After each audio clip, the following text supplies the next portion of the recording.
My name is Kim Champney. I'm the Executive Director of the Alaska Association on Developmental Disabilities, and I'm here to talk about impacts of the reconciliation bill that passed on July 4th that included some changes to Medicaid services. The organization that I am the director of is a nonprofit statewide association, and our members are organizations that provide home and community-based services to children and adults with disabilities.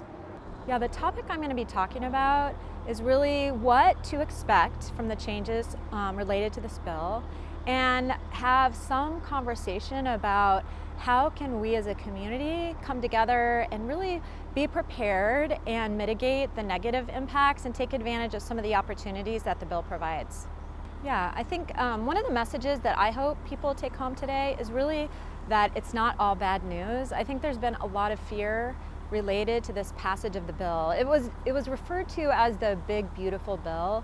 It's literally hundreds and hundreds of pages long, and so it's very difficult to figure out what's in it, what the impact is going to be, and also it varies state to state. So I think it's hard on social media when you have messages going out saying, oh my goodness, there's going to be these really big federal cuts to Medicaid services, and people with disabilities are going to lose service, or providers are going to go out of business.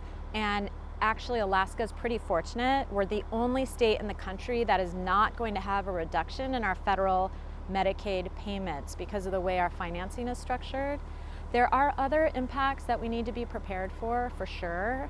So one of the changes in the bill is people who are part of the Medicaid expansion population. So when the Affordable Care Act went into effect, there was a new group of people who were eligible for Medicaid that were made a little bit more money than the traditional Medicaid recipient. So these are typically people who are working hourly jobs that they don't have health insurance through their employer, but they don't make enough money to afford the marketplace insurance. And so this really provided an access to health care for working poor. And that population now has extra requirements. One is they have to prove that they're working. Every 6 months, they are going to have to go into public assistance and provide documentation that they're working and reapply for Medicaid to ensure they still meet eligibility.